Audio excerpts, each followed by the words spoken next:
My husband called his gym affair a twin flame connection, not romance. When I caught him, he said neither of us is stupid enough to cross lines. Then I found messages about him smelling her, and now our 15-year marriage is over. It all kicked off last summer. My husband, who's 44, I'm 41, struck up an online friendship via Instagram with this woman, 33, he knew vaguely from seeing her at the gym. What started as online chats quickly moved to them coordinating workout times. He brought her up one evening, almost as an afterthought, saying something like, "Hey, there's this woman I've been talking to at the gym. Interesting person, I actually think you two would get along, you've got similar interests. Maybe I can arrange for us all to meet up with her and her husband sometime." Knowing my husband is typically quite reserved and introverted, I mentally filed it under I'll believe that when it actually happens and didn't push it. Honestly, the idea of him orchestrating a double date seemed pretty out of character. Months went by without another word about her. Absolute radio silence on that front. Life continued, he works from home full-time, while my job requires me in the office a few days each week.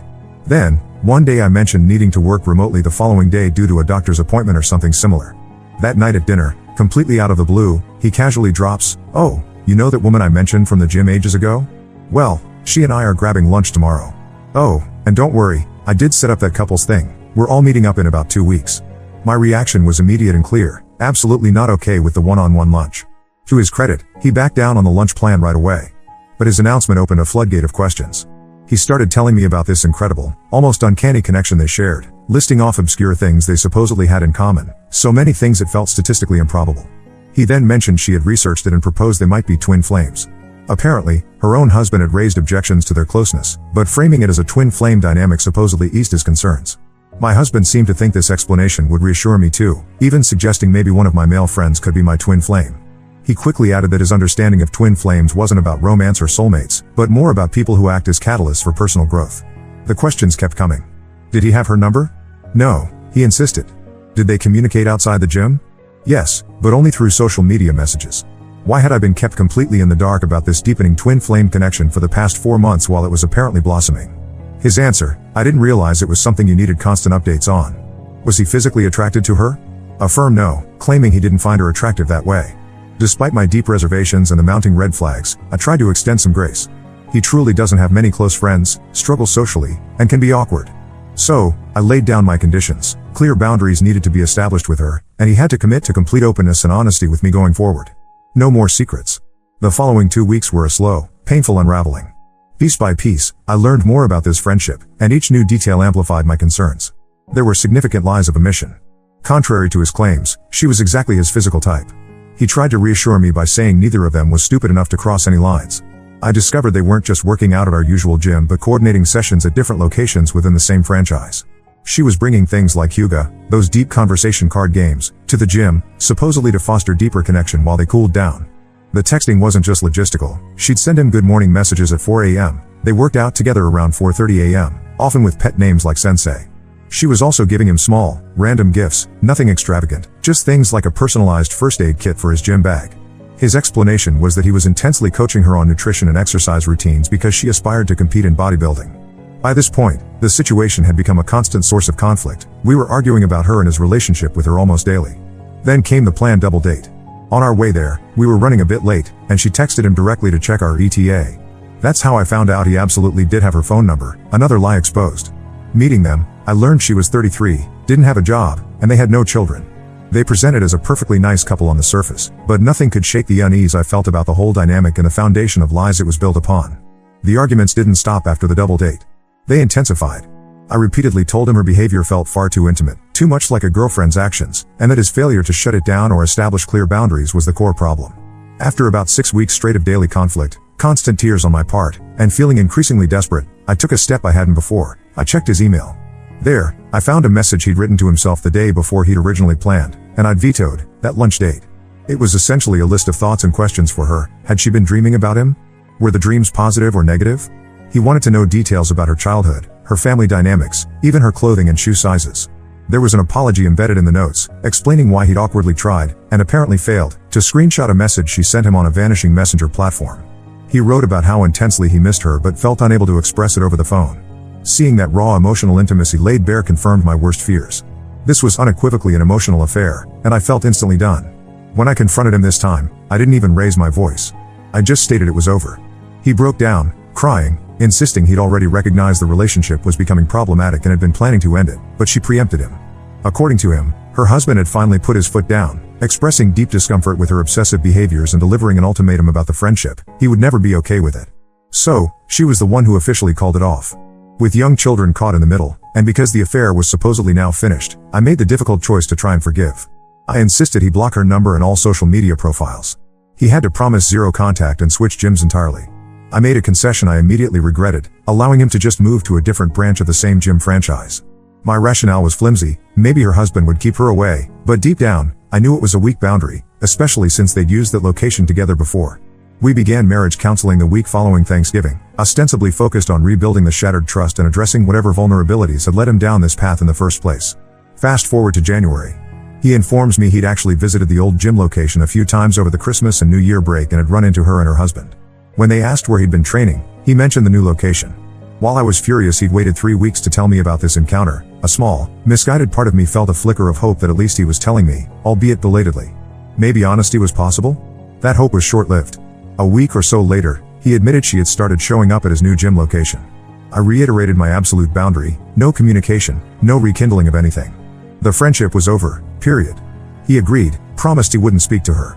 Around this same time in January, he started resisting marriage counseling sessions, consistently postponing the exercises and conversations we were supposed to be having to repair our relationship. His excuse was always exhaustion, blaming our youngest child's poor sleep schedule. "Can we just do it next week?" became his constant refrain. Then, sometime in late February or early March, he began sleeping in our youngest's room most nights, framing it as a way to help everyone get more rest. I disagreed with the approach, but honestly, we were both perpetually tired. My suspicions, however, were on high alert again. I started checking his phone, emails, and computer whenever I had the chance. I didn't find direct communication, but there were unsettling fragments, odd web searches deleted from his history a few days after they were made, synonyms for beautiful woman, different ways to say good morning beautiful, things like that. He'd also recently started leaving little affectionate notes in my car, so I clung to the hope maybe the searches were related to that, or perhaps just a crossword puzzle clue he was stuck on. He continued to swear vehemently that he wasn't talking to her, wouldn't betray me like that again, claiming he'd learned his lesson. It reached a point where my best friend tried to rationalize his behavior, suggesting maybe he truly was just a clueless, socially awkward guy who'd stumbled into this mess without malicious intent. She pointed out that my constant snooping hadn't yielded concrete proof of current contact.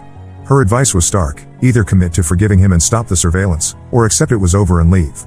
Exhausted and wanting to believe, I decided to stop snooping. That lasted about a week. One evening, shortly after bedtime, our youngest wandered out of his room. As I walked him back, I noticed my husband already asleep, snoring softly. But I also saw his phone screen lit up beside the bed, playing a video or movie, and crucially, not plugged into the charger. Instinctively, I picked it up to plug it in. That's when I saw it. The video player only occupied the top half of the screen. Below it, clear as day, was an active conversation with her on Instagram's vanishing message feature. What remained of the visible chat began with him sending "I smell you." Her response was a heart or hard eyes emoji, romantic face emoji, or red heart emoji. He had then sent her an Instagram post discussing how men of his zodiac sign supposedly enjoyed performing oral sex, highlighting a specific comment emphasizing doing it purely for his own pleasure. This hit particularly hard. In our entire 14-year relationship, I could count the instances of that happening on one hand, with fingers left over. My hands shaking, I grabbed my own phone and recorded a video of his screen, capturing the conversation before it could disappear forever. I immediately sent that video evidence to her husband via Instagram direct message. Then, I texted my husband 2 words, "We're done," followed by calling him a lying piece of shit. His response? "Can you not? Or at least wait until the kids are out of the house. Our children are young." His request effectively meant condemning myself to at least 14 more years of misery in a sham marriage. My reply was simple: "You're an asshole." The next day, during a tense conversation, the full, sordid truth finally spilled out.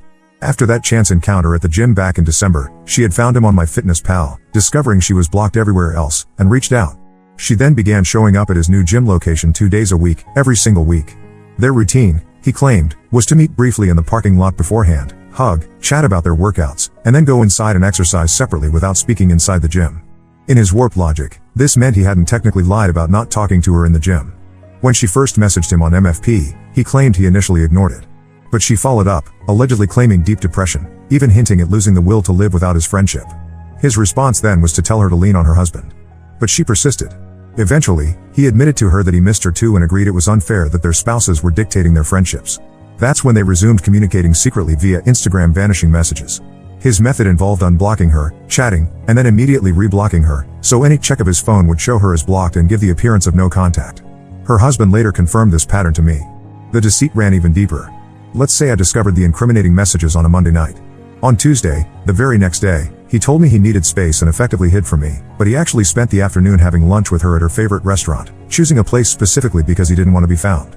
Wednesday involved me essentially screaming and losing my composure at him during our talk.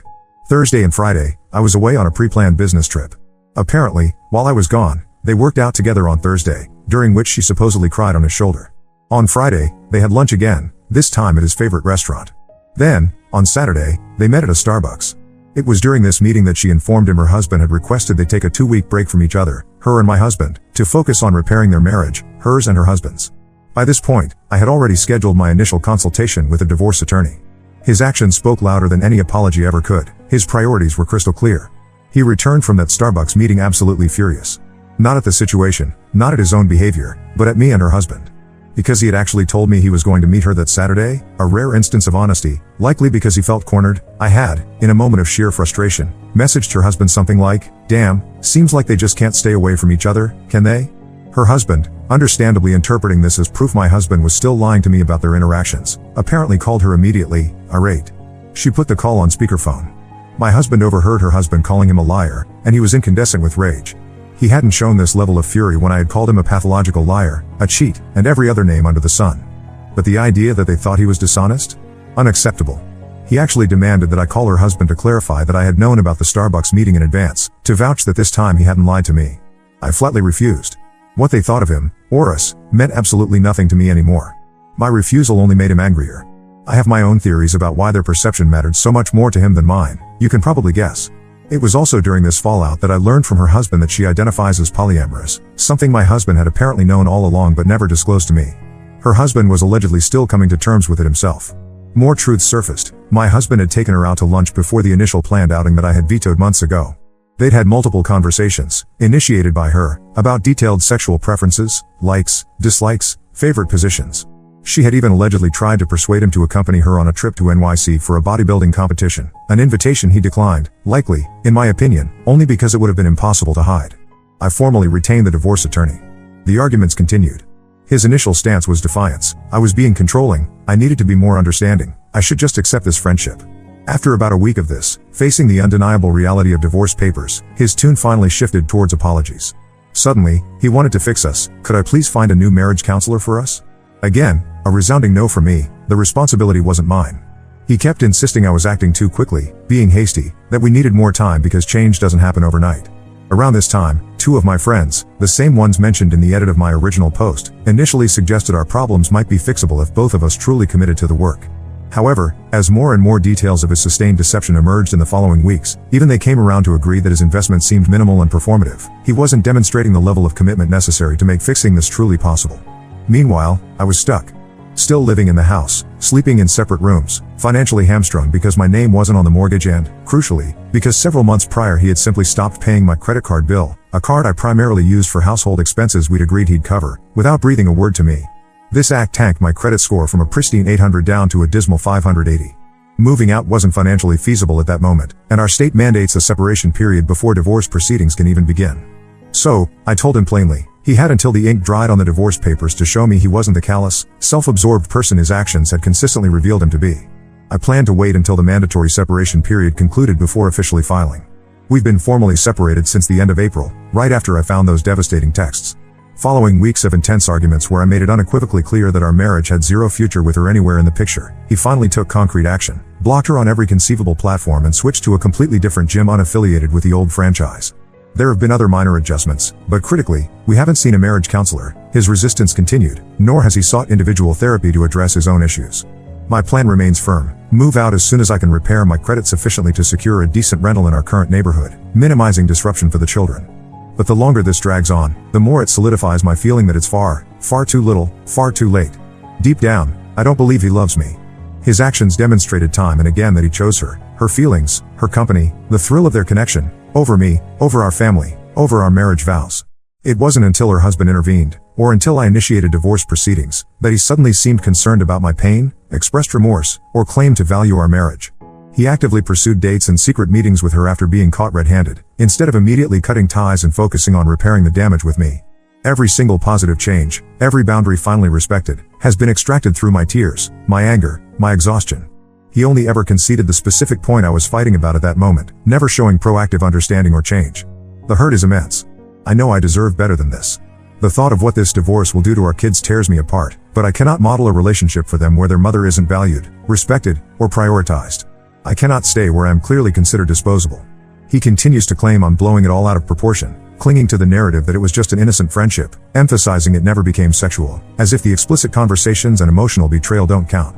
He excuses the week of secret dates post-discovery as a mental break, saying he felt lost and she was the only one he could talk to because I was being nagging, overly critical, and controlling. She was his escape, he says, justifying why the friendship felt so vital, even as it destroyed me. He still professes to believe we can work through this. I fundamentally do not.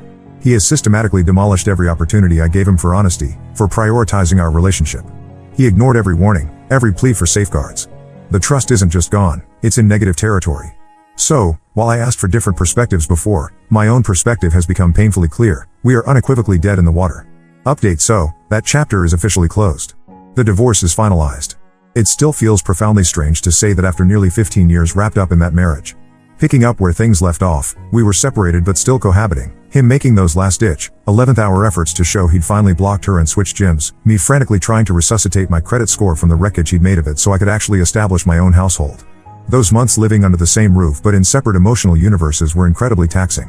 He kept trying, in his way. More little notes appeared, attempts to initiate deep conversations about us and our future, persistent inquiries about whether I'd found that new marriage counselor he seemed to think I was responsible for sourcing. But every gesture felt completely hollow, performative almost. It was like watching someone go through the motions of remorse without any genuine understanding of the devastation caused. Each attempt just threw into sharp relief the fact that I'd had to practically set our life ablaze, screaming, crying, hiring lawyers, just to get him to implement the most basic, fundamental boundaries he should have respected from day one. The trust wasn't just damaged, it felt like it had evaporated entirely, leaving behind only resentment and scar tissue. He talked about wanting to change, about needing time, but I saw no concrete action towards self-reflection, no individual therapy sought, no books read, no real effort to understand why he'd made those choices. It was all vague promises contingent on me leading the repair effort. The most significant practical barrier was simply getting out. Repairing my credit felt like an uphill battle fought with toothpicks. It took months of painstaking effort, endless phone calls negotiating with creditors, meticulously disputing errors, living on an austerity budget, all while navigating the incredibly awkward daily reality of sharing space with the man who had systematically dismantled my sense of security. We tried, for the kids' sake, to maintain a veneer of civility, a semblance of normalcy, but the air was thick with unspoken tension. They were young, thankfully shielded from the worst of the emotional undercurrents, but the strain was immense. Finally, towards the end of last summer, I managed to claw my credit score back to a point where renting was feasible. I found a modest townhouse available for rent in a neighboring area, not palatial, but crucially, it was safe, affordable on my own, and allowed the kids to remain in their familiar school district. Moving day itself was a blur of conflicting emotions. He offered to help, probably seeing it as a final chance to appear supportive, his expression a mixture of sadness and perhaps resignation. I mostly felt numb, methodically packing away the remnants of nearly 15 years of shared history, focusing intensely on not breaking down in front of the children. Once I was settled in my own space, I didn't hesitate. I filed the divorce papers immediately. There was no dramatic turning back point, the decision had been solidifying for months. The legal process itself was less acrimonious than I might have feared, certainly not the high-drama spectacle often portrayed. It was mostly a tedious slog through financial disclosures, asset division negotiations, and endless lawyer communications. We did clash over finances. He initially tried to paint himself as the wrong party, subtly suggesting my refusal to tolerate his friendship was the unreasonable factor. But ultimately, the evidence of his financial negligence towards me, the credit card debacle, and the clear narrative of the emotional affair left him with little ground to contest things too fiercely. Thankfully, we reached an agreement on child custody without turning it into a protracted battle. Shared custody, alternating weeks, that felt like the least disruptive option for the kids, even though my heart ached at the thought of them splitting their time. It was the one area where we both managed to prioritize their needs above our own conflict. I haven't heard a whisper about the other woman, GW, since. I have no idea what became of her or her own marriage, and frankly, I expend zero energy wondering. My ex knows better than to ever bring her name up in my presence. The divorce decree was finalized several months ago, maybe around the turn of the year. There wasn't a singular moment of catharsis or overwhelming relief, just a profound, bone-deep exhaustion coupled with a quiet sense of finality. Signing those last papers felt like crossing the finish line of a grueling race I never signed up for. I walked out of the lawyer's office feeling utterly drained but also, for the first time in a long time, untethered. Life now revolves around my weeks with the kids and my weeks alone. Co-parenting remains a work in progress. He's consistent with schedules and financial support, and generally avoids direct conflict. But the underlying trust required for truly collaborative parenting simply isn't there. I interact with him as the father of my children, but the image of the husband who betrayed me so thoroughly is impossible to erase. The kids seem to be adapting as well as can be expected. Children possess an incredible resilience. Still, the guilt I carry about their fractured family life is heavy. Yet, I remain resolute in my decision. They deserve to see their mother whole, respected, and not trapped in a cycle of tears, suspicion, and simmering resentment. And I deserve a life free from the constant dread of the next lie, the next secret meeting, the next betrayal. Am I truly happy yet? Happiness feels like a distant shore I'm still swimming towards. Healing is proving to be a messy, non-linear process. Good days, filled with work focus and the simple joys of time with my children, are interspersed with days where waves of anger or sadness unexpectedly pull me under. But beneath it all, there's a growing sense of lightness, an undeniable freedom from the crushing weight of anxiety and distrust that defined the last year of my marriage. I'm slowly, deliberately rebuilding my finances, my social life, my sense of self. It's challenging work. But when I look back at the wreckage of that relationship, there's no doubt left in my mind. We were irrevocably broken long before the final papers were signed. Leaving wasn't just an option, it was the only path back to myself. He made his choices, again and again. Now, we're both living with the consequences of those choices, just separately. Now let's move to the next story. Story 2. I stood up to my toxic stepbrother and uninvited him from my wedding. It caused family drama, but 6 months later, something incredible happened that I never saw coming. My childhood was pretty typical until I turned 10. That's when my mom was diagnosed with an aggressive form of cancer. She fought hard for almost a year, but in the end, the disease took her from us. I remember sitting in the hospital room, holding her hand as she slipped away. Dad, 55M, was devastated. They had been high school sweethearts, married right after graduation. Mom was the love of his life, and suddenly he was a single parent to a grieving 10-year-old. The next few years were tough. Dad threw himself into work, trying to keep us afloat financially while dealing with his own grief. He worked long hours at the factory, often picking up overtime shifts. I learned to be independent pretty quickly. By 12, I was doing my own laundry, packing my school lunches, and even cooking simple meals for us. We weren't poor, but money was always tight. I remember the embarrassment of wearing hand-me-downs to school and not being able to go on class trips because we couldn't afford it. But despite the hardships, Dad and I were close. We had a standing Saturday morning tradition of making pancakes together and watching cartoons. Those simple moments meant the world to me. When I was 14, Dad started dating again. I was hesitant at first, but I could see how much happier he was. He went out a few times with women he met through friends or work, but nothing serious. Then he met Sandra, 50F, at a community fundraiser. She was beautiful, successful, and made Dad laugh in a way I hadn't heard since Mom died. Sandra was different from the women in our neighborhood. She owned her own marketing firm and lived in a big house in the fancy part of town. She was recently divorced and had a son, Jake, then 14M. At first, I was excited about the idea of having a brother. Growing up as an only child, I'd always wondered what it would be like to have siblings. Dad and Sandra dated for about 2 years before they got married. During that time, we'd often have dinners together or go on outings as a group. Jake seemed nice enough, if a bit aloof. He went to a private school and had a busy schedule of extracurricular activities, so we didn't spend much time together. The wedding was a lavish affair, nothing like the small backyard ceremonies I was used to attending. I remember feeling out of place in my new dress, the most expensive piece of clothing I'd ever owned, watching Dad and Sandra dance under twinkling lights. That night was the beginning of a whole new life for us. We moved into Sandra's big house in her upscale neighborhood. Suddenly, I had my own room with an ensuite bathroom, a far cry from the small 2-bedroom apartment Dad and I had shared. The change was exciting but also overwhelming. I felt like I'd stepped into a different world. The first few months were an adjustment period. Dad was working less, as Sandra's income allowed him to cut back on hours. I was enrolled in the same private school as Jake, wearing a uniform for the first time in my life. The coursework was more challenging, and I struggled to keep up at first. My classmates seemed so sophisticated, talking about summer homes and ski trips while I'd never even been on a plane. Jake and I were the same age, but we couldn't have been more different. He'd grown up with every advantage, expensive clothes, the latest gadgets, regular vacations to exotic places. I, on the other hand, still felt weird about asking Dad to buy me new shoes when my old ones got holes in them. At first, Jake seemed merely indifferent to me. But as time went on, his attitude became more openly disdainful. He'd make comments about how I dressed or ate, implying I lacked refinement.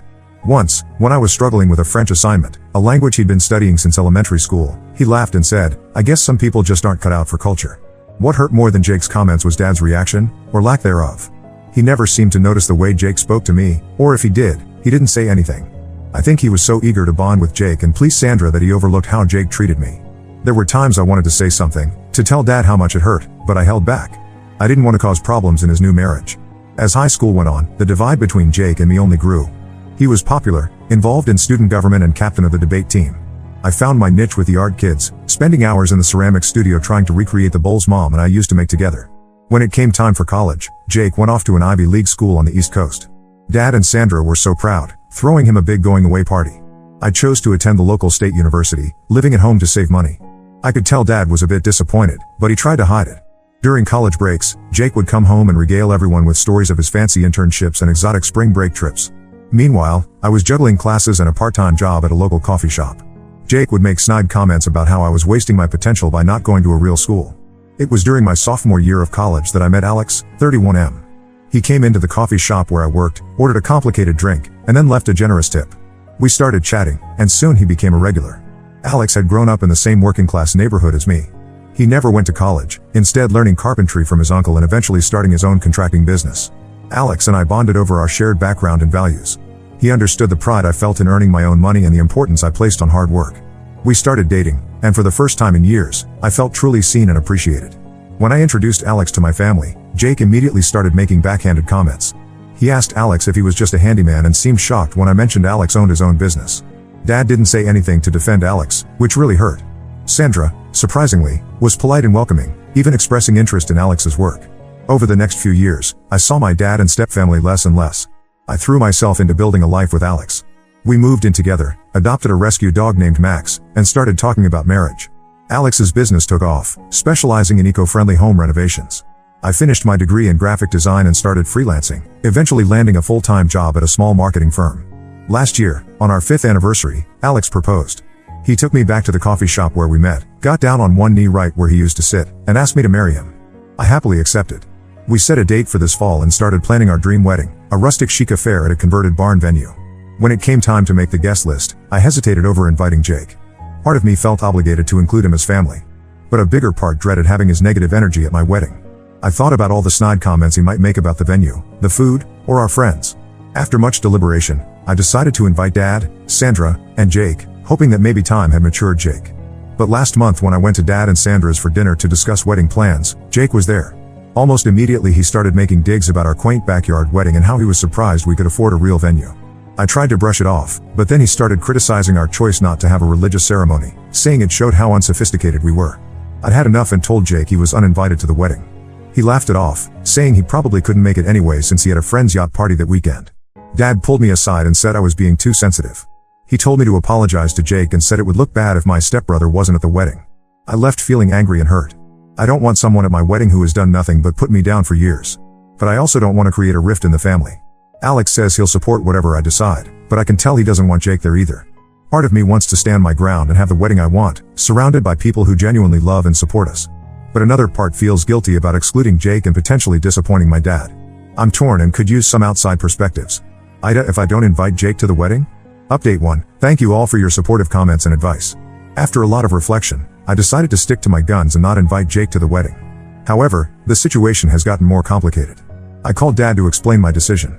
I chose a time when I knew he'd be alone, not wanting Sandra or Jake to overhear. As the phone rang, I felt a mix of determination and anxiety. When Dad answered, I took a deep breath and dove in. I started by telling Dad how much I valued our family, but that Jake's constant put-downs and elitist attitude had no place at my wedding. I reminded him of specific incidents, like the time Jake mocked my high school graduation dress, or when he implied Alex was a gold digger when we got engaged. I emphasized that this day was about celebrating mine and Alex's love, not appeasing others for appearance's sake. Dad didn't take it well. His voice got louder as he accused me of being selfish and dividing the family. He brought up how much they'd done for me, the private school education, the financial support during college. I felt my own temper rising as I pointed out that I'd never asked for those things, that I'd been happy in public school and had wanted to take out loans for college. The conversation got heated. Dad threatened to skip the wedding if Jake wasn't invited, saying I was forcing him to choose between his children. I reminded him of all the times he failed to stand up for me when Jake was being cruel, but he dismissed my feelings, saying I was dwelling on the past and needed to grow up. By the time we hung up, we were both upset. I felt drained and conflicted. Part of me wondered if I was doing the right thing, if maybe I should just give in to keep the peace. But a stronger part knew that I deserved to have a wedding day free from Jake's negativity. Sandra called me the next day. To my surprise, she was more understanding. She started by apologizing for calling so soon after my fight with Dad, saying she thought I might need some time to cool off. Then she admitted that she and Dad had spoiled Jake and failed to correct his behavior over the years. She shared some of her own frustrations with Jake's attitude, revealing a side of their relationship I'd never seen before. Sandra said she respected my decision and would attend the wedding regardless, but hoped I'd reconsider about Jake. She suggested a family therapy session, thinking it might help us all communicate better. I told her I'd think about it, appreciating her efforts but still feeling wary. Jake somehow found out about the uninvite, probably through Dad, and started posting passive-aggressive comments on social media about fake family and conditional love. He even reached out to some mutual family friends, spinning a story about how I was unfairly excluding him. Soon, I was getting messages from cousins and aunts, some supporting me, others criticizing my decision. The situation stirred up a lot of family drama. Some relatives sided with Dad and Jake, saying I was overreacting and that family should always come first. Others, particularly on my mom's side, fully supported my decision. My mom's sister, Aunt Lisa, was especially vocal in her support. She reminded me of how Mom always taught me to stand up for myself. The family divide was taking its toll on me. I found myself constantly checking my phone, dreading the next angry message or manipulative post. It was affecting my sleep and my work. Alex noticed how stressed I was becoming and suggested we take a weekend away to regroup and focus on what we wanted for our wedding. We spent a peaceful couple of days at a cabin in the mountains, hiking and talking through our feelings. Being away from the constant barrage of family opinions helped clear my head. Alex and I had long conversations about our values, our vision for our future, and what family meant to us. It really reinforced that we were on the same page and that our relationship was the priority. When we got back from our trip, we made some decisions. 1. We're sticking to our guns about Jake. He's not invited to the wedding. 2. We're hiring security for the wedding, just in case Jake or anyone else tries to cause a scene. 3. We're going to have a special memorial for my mom during the ceremony.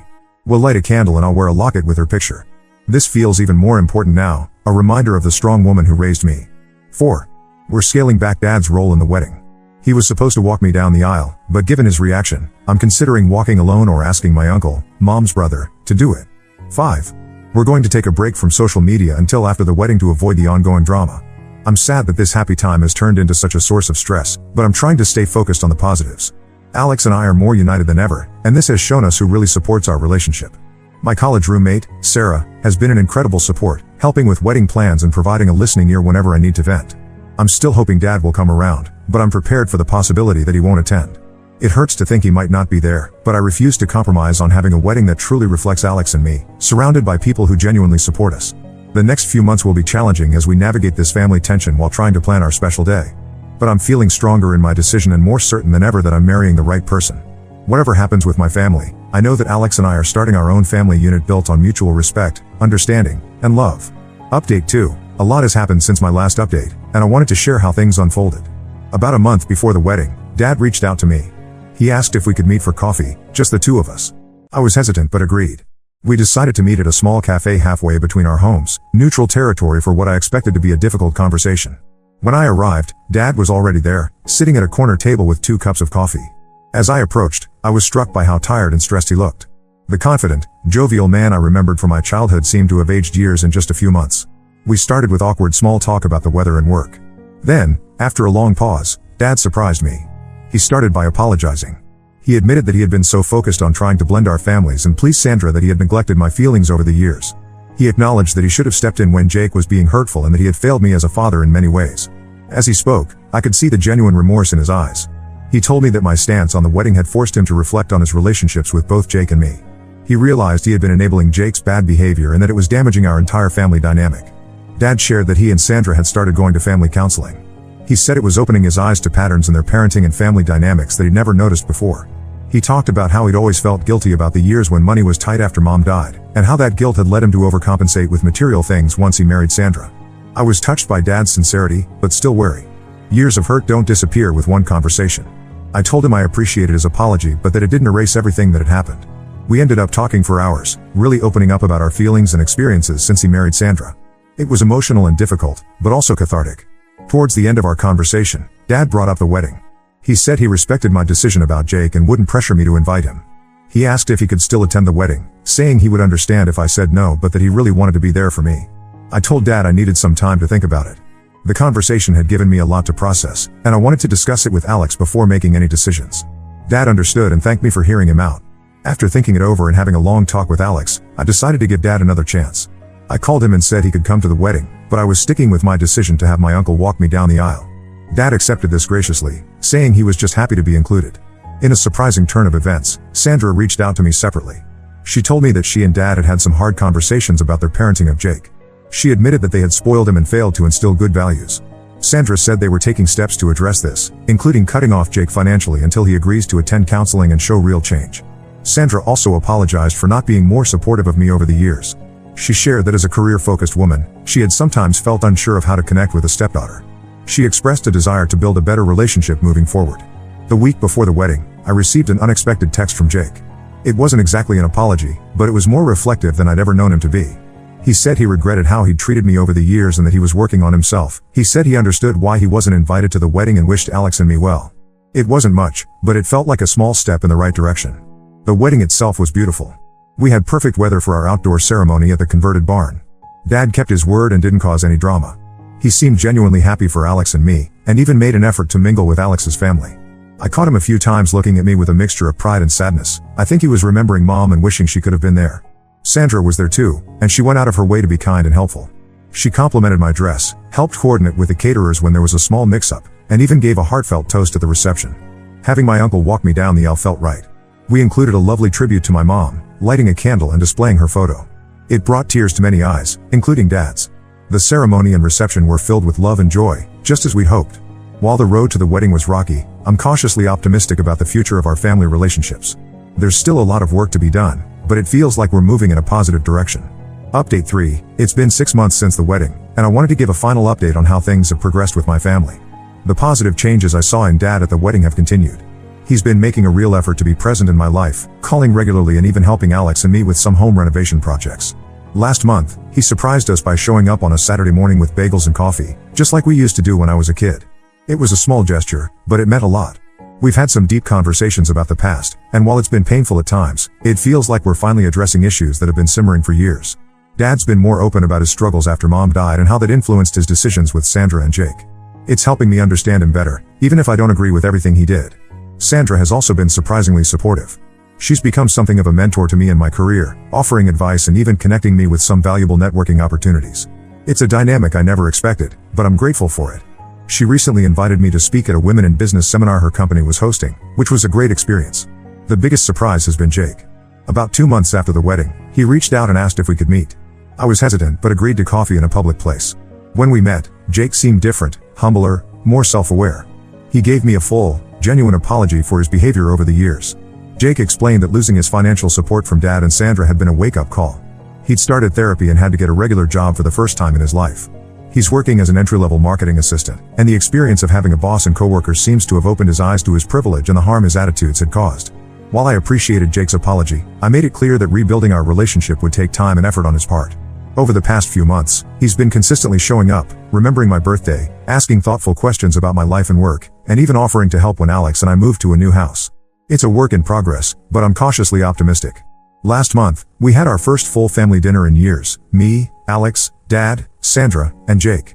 It was a bit awkward at first, with everyone seeming unsure of how to act around each other. But as the evening went on, it started to feel nice. We were able to laugh together and have real conversations. Jake and Alex even found some common ground talking about their businesses. I'm not naive enough to think all our issues are resolved. There's still tension sometimes, and we're all learning how to communicate better. But for the first time in a long time, it feels like we're actually becoming a family, rather than just people who are related. This experience has taught me a lot about standing up for myself, the importance of genuine apologies and changed behavior, and the possibility of growth and reconciliation. I'm grateful for where we've ended up, and I'm looking forward to continuing to strengthen these relationships in the future. Alex and I are doing great. We're settling into married life and starting to talk about having kids in the next year or two. It feels good to know that if we do decide to start a family, our child will have grandparents and an uncle who are working on being better people. I hope my story can offer some hope to others dealing with family conflict.